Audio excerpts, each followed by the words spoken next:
자, 저당의 유동화 제도가 있습니다. 245페이지. 또 매년 또 한 문제 출제되는 또 단원이죠. 저당의 유동화.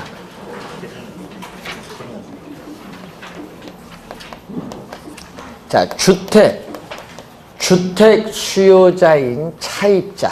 주택 수요자인 차입자가 주택 저당 채권을 설정을 하는데, 자, 우리나라 민법에서는 주택 저당 채권은 유통을 인정하고 있지 않습니다. 그래서 1998년도에 제정된 자산 유동화에 관한 법률에서 주택 저당 채권을 우리는 유동화시키고 있습니다. 그래서 이 주택 저당 채권을 설정을 하죠. 그래서 한국주택금융공사에 보증을 받아서 은행이나 보험회사와 같은 금융기관으로부터 여러분은 뭐를 받죠? 보금자리론을 대출받습니다. 이 한국주택금융공사의 보금자리론은 대출 실행일부터 만기까지 뭐죠? 고정금리를 말하고, 또 대출기간은 10년, 15년, 20년, 30년, 10년 이상의 장기 대출로서 4가지 경우밖에 없어요. 10년 이상의 장기 대출. 자, 금융기관을 우리는 1차, 우리는 저당 대출 기간이라고 해요. 1차 저당 대출 기간. 그래서 여러분이 이 주택 수요자는 차입자, 그리고 금융기관은 대출자 또는 우리가 저당권자라고 합니다. 자, 이때 주택 구입 자금을 원하는 수요자와 주택 자금을 제공해주는 금융기관으로 이루어지는 이 시장을 우리는 1차 저당 시장이라고 해요. 1차 저당 시장. 1차 저당 시장은 이 주택 자금의 대출이 이루어지는 시장이다. 이 주택 자금에 뭐가 이루어지고 있다? 대출. 이 주택 자금의 대출이 이루어지고 있는 시장을 1차 저당 시장인데, 주택 저당 채권을 설정해서 융자를 받아야 되기 때문에 이 주택 저당 채권이 형성되는 시장이다. 여기는 주택 저당 채권이 형성되는 시장.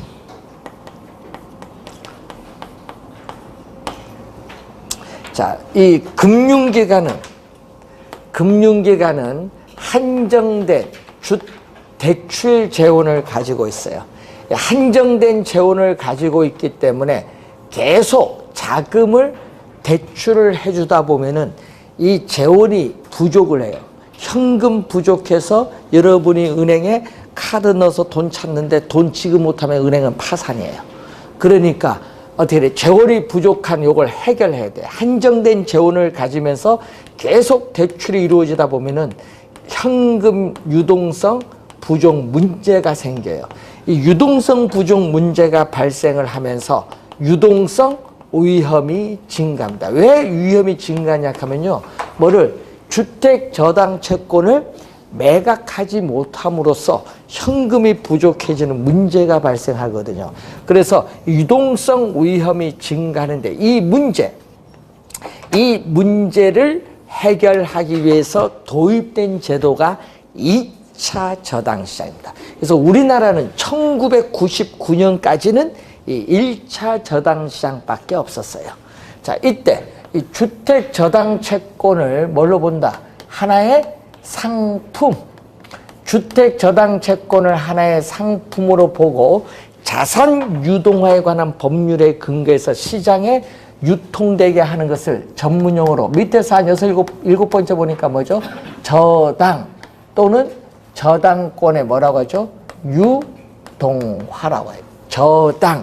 저당권의 유동화의 개념이 나오죠.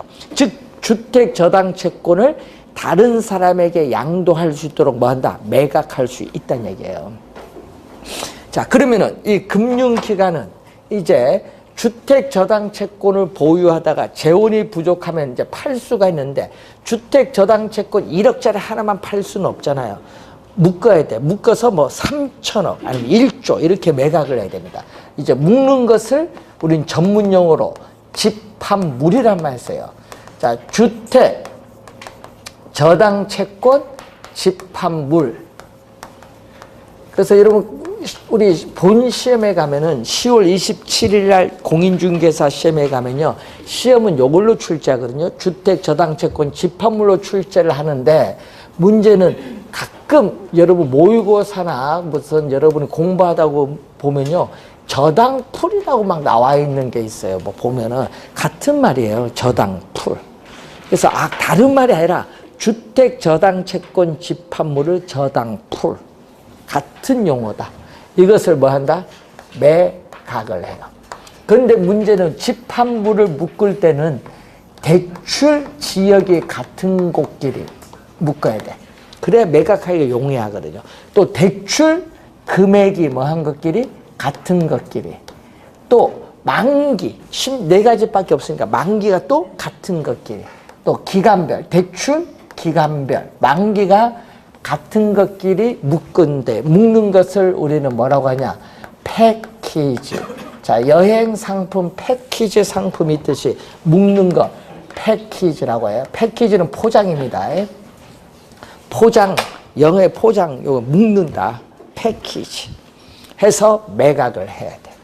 그 매각하면 뭐가 들어오죠? 이제 자금이 들어오죠. 그래서 여러분이 이 저당권에 유동하는요, 이 자금을 어떻게 돼? 단기 조달해서 장기 10년 이상의 대출이 이루어지면은 금융기관의 자금의 경직성이 생겨요. 그래서 이 문제를 해결하는 거죠. 그래서 매각을 해서 자금이 계속 유입을 할 수 있도록 만듭니다. 그래서 단기 자금을 뭘로 장기 자금. 단기로 자금을 조달하는 것을 뭘로 만든다? 장기 자금. 그래서 단기 자금을 장기 자금으로 대체하는 효과가 있는 게 바로 뭐죠? 유동화입니다. 유동화.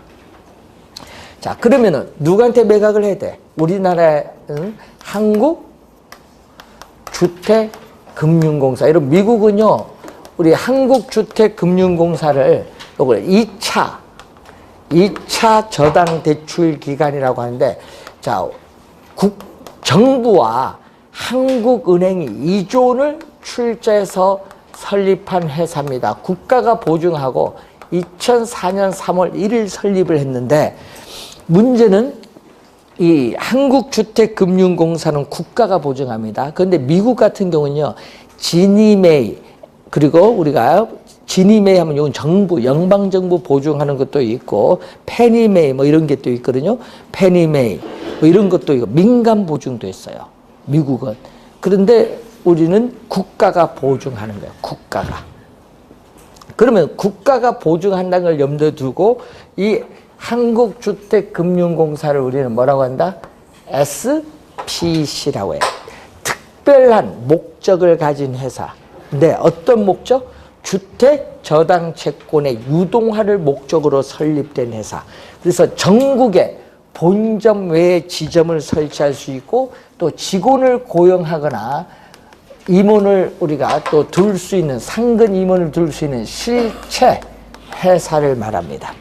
그래서 이 한국주택금융공사는 주택 저당 채권을 보유하다가 공급 자금이 부족할 경우에는 주택 저당 채권을 기초로 해서 우리는 MBS를 우리는 발행을 해요.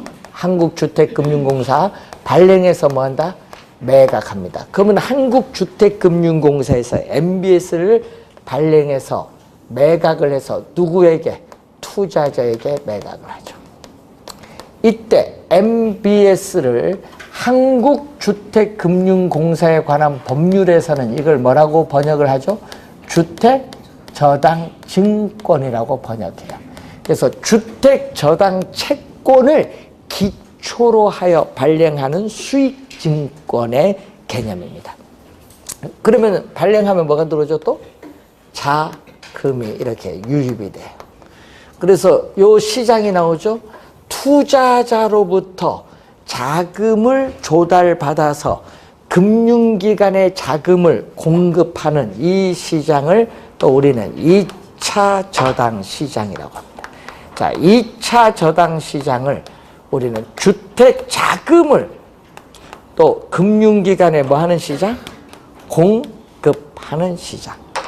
여기는 주택 자금을 금융기관에 공급하는 시장인데, 그래서 여러분 여기는 기존에 2차 저당 시장 기존에 주택 저당 채권을 매각해서 팔았으니까 사고 파는 시장이에요. 기존 주택 저당 채권 설정된 걸 사고 파는 시장이죠. 사고 파는 시장, 뭐 유통되는 거지 뭐. 주택 저당 채권이 유통되는 시장, 즉 서로 사고 파는 이 시장을 2차 저당 시장이다. 금융기관은 우리가 한정된 재원을 가지고 있지만은 계속 자금이 유입이 되면은 유동성이 뭐 하죠? 증가를 하죠. 유동성이 증가함에 따라서 유동성 위험은 감소를 하죠. 또 국제 결제은행 기준, 우리가 국가가 보증을 하고 있기 때문에 주택담보대출에 대한 위험, 우리가 자산 비중이 줄어들어요. 그렇기 때문에 자기 자본의 비율이 점점 높아지면서 외부로부터 자금 조달이 손쉬워지는 거죠. 또 국가가 보증한 증권을 매입을 함으로써 투자자는 장기적으로 안정적인 수익을 확보할 수 있는 장점이 있고, 또 주택 수요자는 직 가격의 최대 70%까지 융자가 가능하기 때문에 이전보다 쉽게 주택을 구입을 할 수 있는 장점이 있습니다. 자, 구조를 많이 내거든요. 자, 이 저당의 유동화에 결정적인 역할을 하는 시장은 2차 저당 시장이고, 2차 저당 시장에서도 한국주택금융공사가 MBS를 발행하기 때문에 중요한 역할을 담당합니다.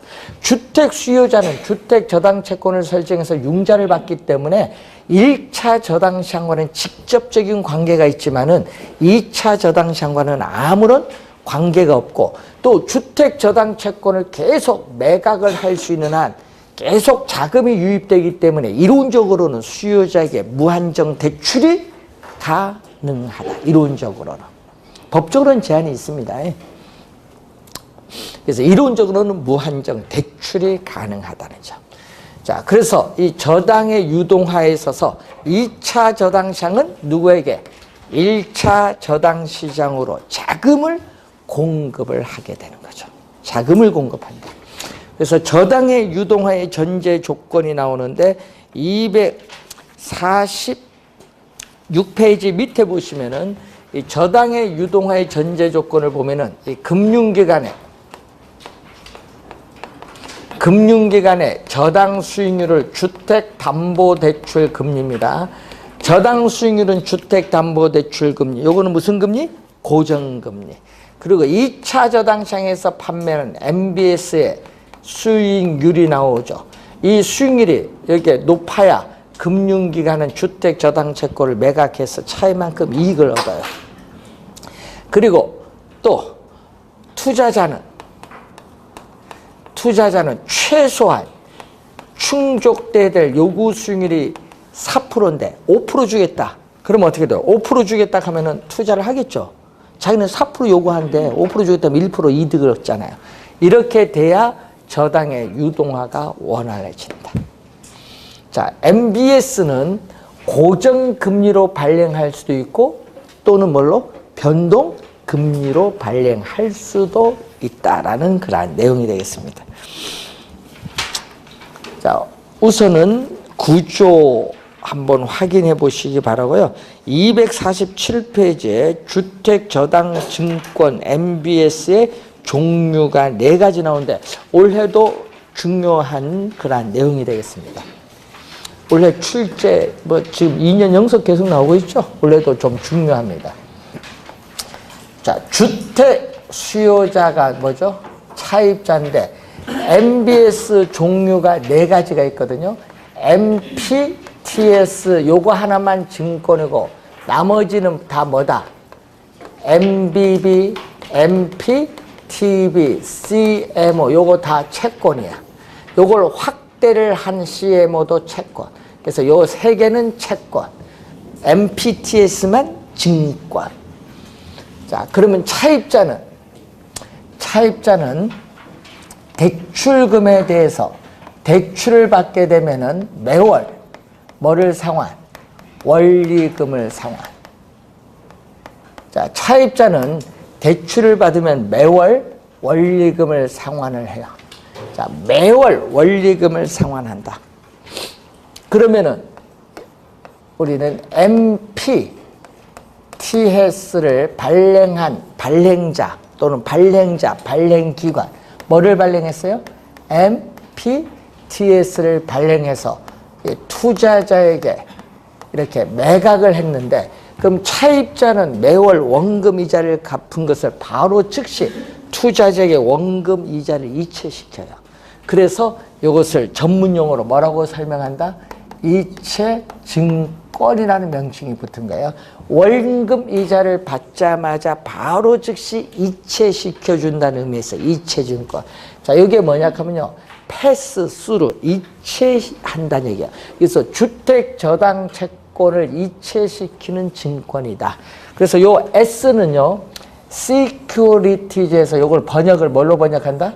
증권으로 번역합니다. 증권. 그래서 증권은 요거 하나인데, 요 성격은 어떤 성격?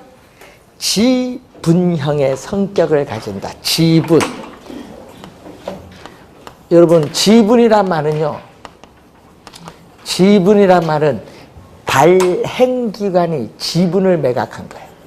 지분, 발행기관이 뭐를? 지분을 매각했어요. 지분을 매각을 하는 건데, 예를 들어서 지분을 1,000억 매각하면요, 1,000억 지분 매각하면은 1,000억이라는 뭐가? 현금, 자산이 동일한 금액이 유입이 돼요. 1,000억 자산 매각하면 1,000억 현금 자산이 들어와요. 그러면은 발행기관의 입장에서 보면은 자산의 크기에는 아무런 변화가 없다. 1,000억 매각했더니 1,000억 현금 들어왔기 때문에. 그래서 우리는 발행기관 입장에서 보면은 우리는 주택 저당 채권 총액, 주택 이 저당 채권에 있어서의 총액과 MPTS 이체증권 발행한 금액이 똑같다. 이체증권 발행한 금액과 주택저당채권 총액은 똑같다. 왜? 아까 있죠. 지분 1,000억 매각하면 1,000억 현금 들어와서 자산 크기에 변화가 없으니까 똑같다는 거. 자, 그리고 이 지분을 매각하면요. 지분을 누구에게 다 넘어가요? 지분 매각하면 발행기관이 가지고 있던 지분이 누구에게? 투자자에게 이전이 돼요. 그럼 지분, 어떤 지분? 두 가지가 있어요. 지분. 우선 주택 저당 채권. 자, 이 주택 저당 채권 집합물, 주택 저당 채권 집합물에 있어서의 소유권과 원금 이자를 받을 수 있는 원리금 수치, 받을 수 있는 수치에 따르는 현금 흐름 지분권이 투자자에게 이전이 돼요. 그러니까 지분이 이렇게 누구에게? 투자자에게 이전돼 매각됐어요. 자, 그런데 또 우리 아까 앞 시간에 배우셨던 시장 이자율이 지속적으로 하락을 하면은, 예? 우리는 고정금리, 보금자리로는 고정금리입니다. 이 고정금리 대출 이자율, 여러분 대출 이자율을 또는 저당 이자율이라고 하는데, 이 고정금리 대출 이자율보다 낮게 되면은 누구는? 차입자는 만기가 되기 전에 뭐 한다? 조기 상환을 하겠죠. 그럼 조기 상환하면은 발행기관도 자기는 바로 원금이자 넘겨주기 때문에 바로 누구에게? 투자자에게 또 조기 상환해요. 그래서 시장 금리 하락에 따르는 금리 변동 위험, 그리고 차입자가 조기 상환하면 발행기관도 바로 즉시 조기 상환하기 때문에 또 조기 상환에 따른 위험도 누가? 투자자가 안게 돼요. 그래서 지분이 매각하면요, 지분이 이전되고 이 지분에 따르는 관련 위험도 누구에게? 투자자에게 이전이 돼요. 근데 시험 문제 나올 때 주의해야 될 건 요 두 개는요, 시험에 좀 많이 나오는 거거든요. 같이 다니는 짝꿍이에요. 같이 다니는 짝꿍. 뗄래야 뗄 수 없다. 요 두 개는 늘 같이 다녀요. 원리금 수취권과 조기 상환 위험은 같이 다닌다 보면 되는데, 그래서 여러분 투자자는 두 개의 권리, 두 개의 위험이 있는데, 자, 증권입니다. S는 증권인데 이 증권에는 222가 있어요. 권리 두 개, 위험도 두 개. 증권 222.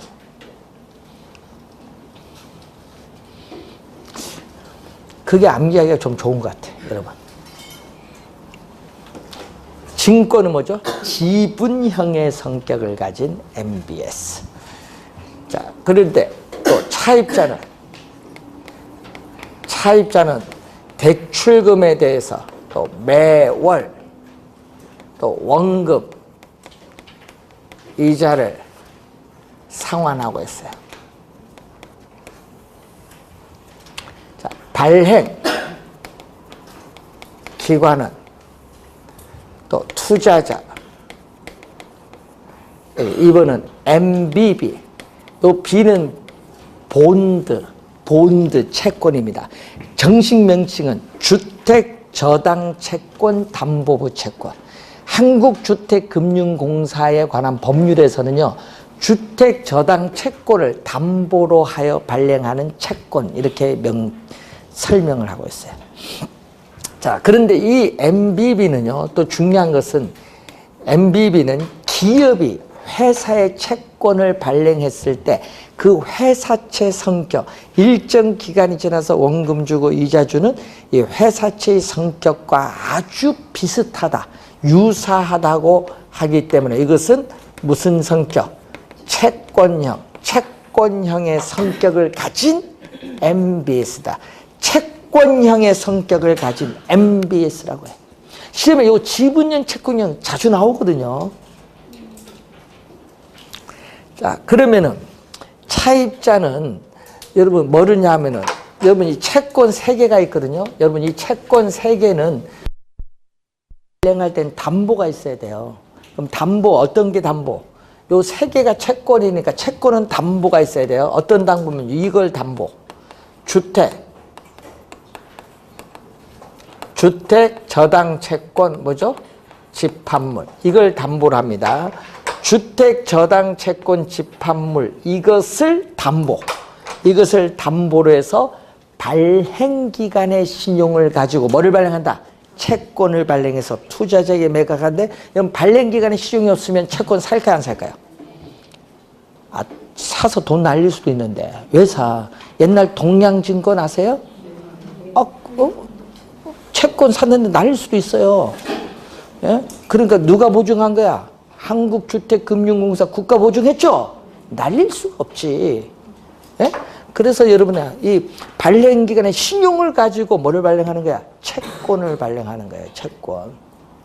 그렇기 때문에 이 소유권은 누가 가지고 있는 거야?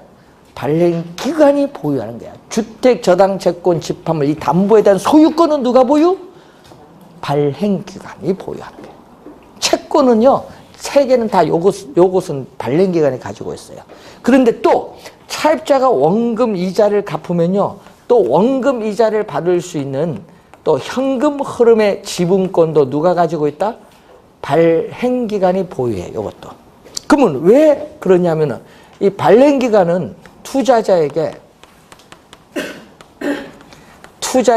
통상 6개월, 일반적으로 6개월마다 뭐에 대한 이 채권에 대한 새로운 원금과 이자를 지급해. 여러분, 여기 있는 원금 이자를 주는 것이 아니라 이 채권에 대한 새로운 원금 이자를 지급해요. 그러니까 중요한 거는 매월 원금 이자를 받지만은 바로 원금 이자 새로운 거 주는 게 아니라 6개월마다 지급해요. 그러면 현금 흐름이 받자마자 바로 연결 안 되죠? 바로 이체 안 되잖아요. 그래서 현금 흐름이 바로 연결되지는 않습니다. 자, 그런데 문제는 또 차입자가 조기 상환을 하게 되죠.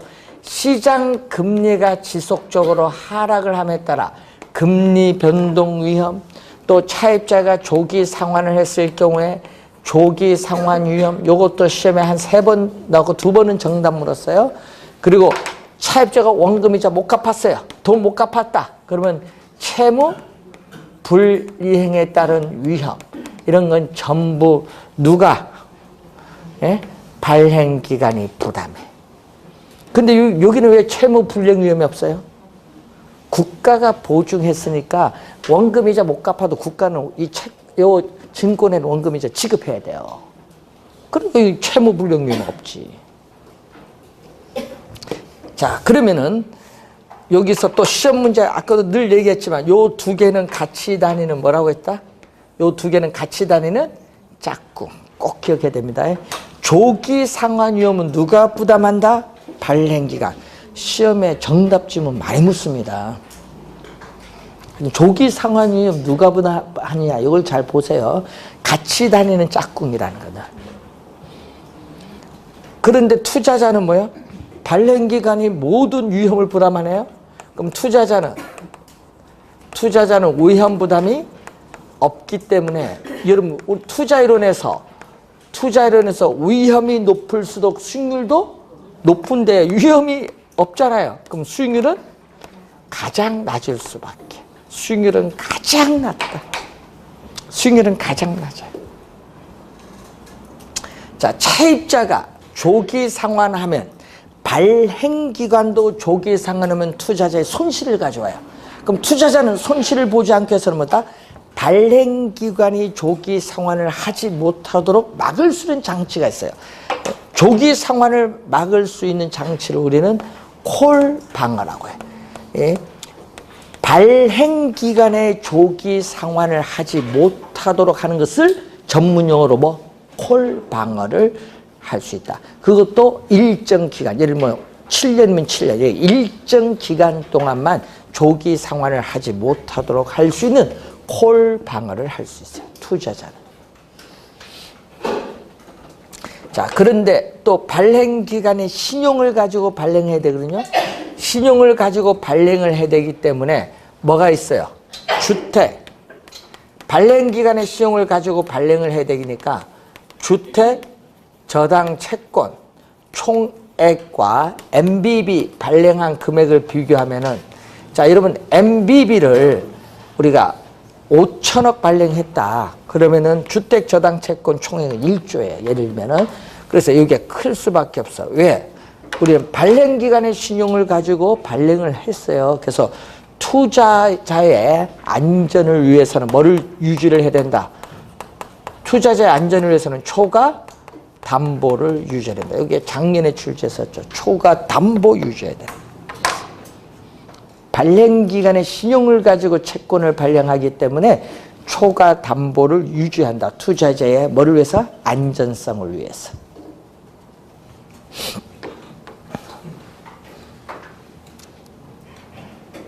우리 출제유는요, MBB를 좀 지문에 정답으로 많이 물어요. 출제요는 뭐를 많이 묻는다? 4개 중에 뭐를? MBB와 CMO인데, 특히 CMO에서 정답 지문 안 나오면 MBB에서 나와. 요 2개에서 정답 지문을 제일 많이 묻는다는 거. 자, 요 2개를 합칩니다. 2개를 합쳐서 차입자는 또 대출금에 대해서, 차입자는 또 대출금에 대해서 매월 원금 이자를 뭐 한다? 상환. 매월 원금 이자를 상환합니다. 자, 그러면은 또 발행기관은 이번은 뭐를 발행하냐 그러면요, MPTB를 발행해서 투자자에게 매각하는데, 자, 이거 너무 지문이 길어요. 저당 대출 자동 이체 채권 10글자. 너무 길다. 그래서 그 저당 대출 자동 이체 채권을 줄여서 저당 직불 채권. 여러분 직불 카드 써보신 분은 내 통장에서 쓰는 순간 상대방 통장 돈이 이체되죠? 그거예요. 그래서 현금만 넘어가요. 현금만 넘어가기 때문에 현금 수지 채권이라고 돼요. 직불 카드 성격 생각하시면 됩니다. 그럼 무슨 얘기냐? 차입자가 원금 이자를 갚으면요, 예? 원금 이자를 즉시 누구에게? 투자자에게 이체가 돼. 그래서 투자자는 뭐냐 하면 원금 이자를 받을 수 있는 현금 흐름 지분권은 투자자가 보유하고 있어요. 투자자가. 그리고 또 뭐를 줘? 채권이에요. 채권이기 때문에 뭐를 담보로? 또 주택, 저당, 채권, 집합물. 자, 주택, 저당, 채권의 집합물을 또 요걸 담보로 한다. 그럼 주택, 저당, 채권, 집합물을 우리가 담보로 하는 거죠. 담보. 이걸 담보로 해서 또 발행기간의 신용을 가지고 채권을 발행해서 투자자에게 매각하니까 하여튼 채권만 나오면 요 소유권은 누가 보유한다? 발행기관이 보유하는 거예요. 자, 우선은 원금 이자를 받자마자 투자자에게 이체시켜준다는 의미에서 MPTS 성격 가져요. 또 이걸 담보로 채권을 발행한다는 의미에서 또 무슨 성격? MBB 성격. 둘 다 가져요. 그래서 MPTB는 지분형과 채권형 두 가지 성격이 다 혼합, 믹스됐다. 혼합형의 성격을 가진 MBS다. 지분형과 채권형 두 가지 성격을 혼합된 MBS라고 해요. 그럼 차입자가 조기 상환하면 또 바로 즉시 누구에게 조기 상환한다? 투자자에게 조기 상환을 해요. 왜? 원리금 수취권은 투자자가 보유하고 있기 때문에 조기 상환 위험도 투자자가 부담하는데 시험에 나올 때 또 주의를 해야겠죠. 요 두 개는 늘 아까 그랬지만 같이 다니는 짝꿍. 같이 다니는 짝꿍. 자, 그런데 예를 들어서 만기가 10년이다. MPTB 이 채권의 만기가 10년이면요 고민스럽습니다. 야, 요거 투자자 입장에서, 기관 투자자 입장에서 기간이 너무 어떻게 돼요? 20년에 비해서는 좀 중간 정도고, 또 어떻게 돼요? 한 3, 4년에 비해서는 약간 길고 애매모호한 기간이에요. 그러다 보니까 투자가 잘 안 하지. 그래서 투자 안 하면 만들 필요가 없잖아요. 그래서 이것을 만기가 요거 하나다 보니까 이걸 확대를 해요. 확대. 왜 확대하냐? 투자자들의 다양한 투자 욕구를 만족시켜주고 또 이 조기 상환에 따른 위험을 분산시켜주기 위해서 확대해서 나타난 제도가 CMO다. CMO를 우리는 뭐라고 하죠? 다계층 저당 채권. 우리나라는 이 네 개 주 중에서 거의 대부분 뭐를 발행한다? CMO를 발행하기 때문에 시험에 정답 지문으로 제일 많이 묻는다.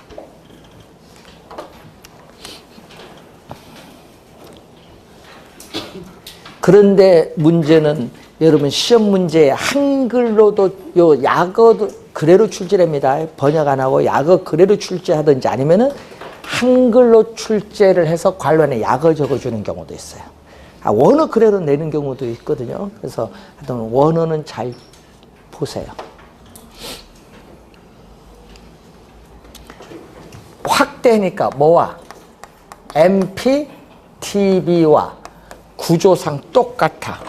MPTB와 구조상 동일하고, 이것도 구조상 동일하는 거예요. 무슨 말이에요? 이것도 채권이니까 뭐를?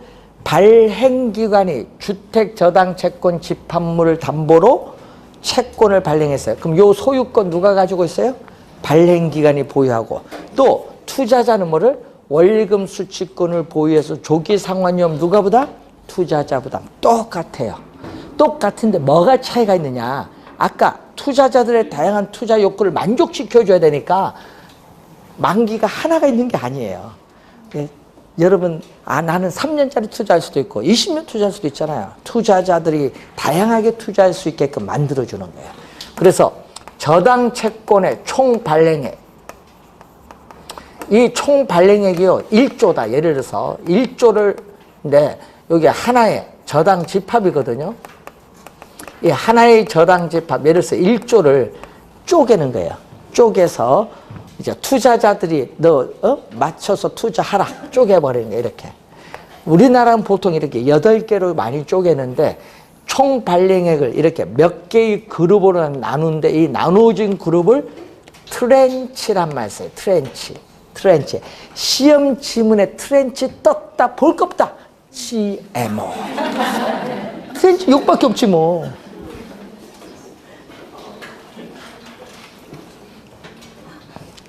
트렌치예요. 그 만기는 아까 하나만 있는 게 아니다는 얘기예요. 투자자의 다양한 욕구를 만족시키니까 만기가 이렇게 몇 개? 여러 개로 가는 거예요. 3년, 5년, 7년, 10년, 15년, 20년 이렇게. 그러니까 여러분 어떻게 돼? 만기를 다양화시키는 거예요. 또 이자도 1년은 위험이 짧죠. 불확실성이 낮잖아요.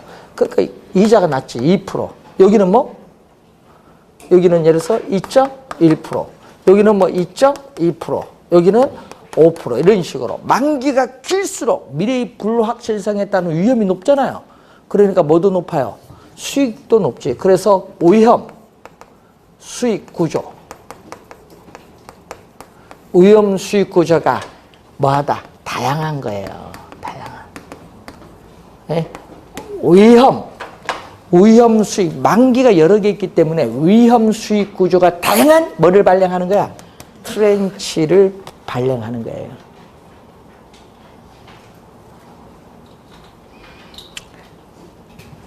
자, 이렇게 갑니다. 자, 아까 얘기했듯이 차입자가 대출금에 대해 매월 원금이자 갚아요. 원금이자 갚으면은 원금이자 갚습니다. 그러면 요 1년 차, 요 1년 차 요거 산 사람에게 1년 차 산 사람에게 뭐를 준다? 원금이자를 줘요. 원금이자 받아오잖아요. 받아오면 바로 즉시 이체를 가야 되니까 누구에게? 1년 차부터 원금이자를 줘요. 근데 요 2, 3, 5, 7, 10, 15까지는 이자만 줘. 이자. 원금은 안 주고 뭐만? 이자만 주고. 요 마지막 트렌치 20년 마지막 트렌치를 Z 트렌치라고 하는데 이 Z 트렌치는 이자도 안 받아. 만기 20년이 돼야 그동안 누적 이자 안 받다가 누적된 이자와 원금을 한꺼번에 지급받는 게 마지막 Z 트렌치. 그러면 1년 돈 이제 원금이자 이거 1년짜리 끝났어. 원금이자 이제 돈 받자마자 다 지급했어. 그럼 이제 누구한테 줘야 돼? 2년 차에 뭐를 줘야 돼? 원금이자. 그럼 나머지는 또 뭐? 이자. 이런 식으로. 여기는 이자는 만기돼서 주는 거고 누적이자. 이런 식으로 가는 거예요. 의미 알겠죠? 그런 식으로 가는 겁니다. 하여튼 그 원금 이자 원리금 지급 시기가 동일한 것이 아니라 뭐다? 만기에 따라 다르죠? 네, 다른 거예요. 원금 이자 지급 시기는 만기에 따라 달라지는 겁니다. 자, 그걸 잘 공부해 두시면 됩니다. 그래서 여러분이 오늘 프린트 1번 문제 보시면은 다음 중 MBS에 대한 설명으로 틀린 건 5번이 정답인데 이 저당 채권의 총 발행액을 몇 개의 그룹으로 나누어 원리금 지급 시기를 달리한다. 달리하는 거 요거는 CMO에 대한 설명. CMO. 5번 정답이고요. 자, 4번 지문 보세요. MBB는 MPTS보다 여기 수명이 길어요. 왜 수명이 긴 줄 아세요?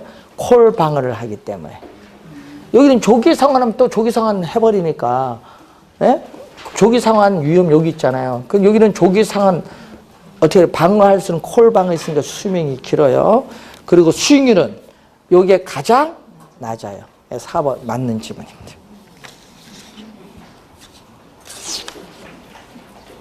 자, 251페이지.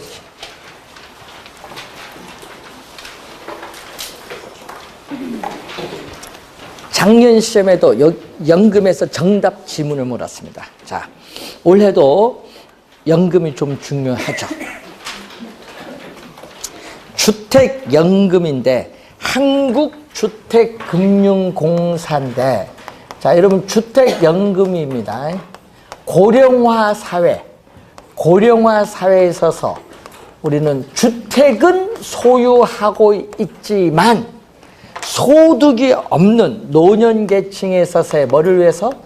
노후 생활자금을 생활비 명목으로 지원해 주기 위해서 도입된 제도예요. 그래서 노년계층이 소유하고 있는 주택을 어떻게 돼? 담보로 근저당권을 설정을 해서 금융기관은 한국주택금융공사의 보증서를 받아서 어떻게 돼요? 노년계층에게 매월 일정한 금액을 연금의 형식으로 어떻게 돼? 대출하는 제도예요. 주택연금 개념만 벌써 3번 출제했어요. 연금 개념만 해도. 장점이 있어요. 자, 여러분 주택연금의 장점 보시면요. 중요한 건 담보 대상이 되는 주택에 평생 동안 거주할 수 있어요. 평생. 그리고 평생 동안 연금을 지급받아요. 평생. 중간에 뭐 연금 안 주겠다 그럴 것도 없어. 평생 동안 지급받아요. 그것도 뭐 매월 일정한 금액을. 연금이 뭐 소유자가 돌아가셨다 해도 줄어드는 게 아니야. 매월 일정한 금액을 똑같이 지급받아요. 중요한 거는요. 민간이 아니에요. 주택연금은 한국주택금융공사의 주택연금제도는 누가 보증하고 있어요? 국가가 보증하는 거예요. 국가가 공적으로 보증하기 때문에 주택연금 중단 위험이 없다. 민간이 아니기 때문에.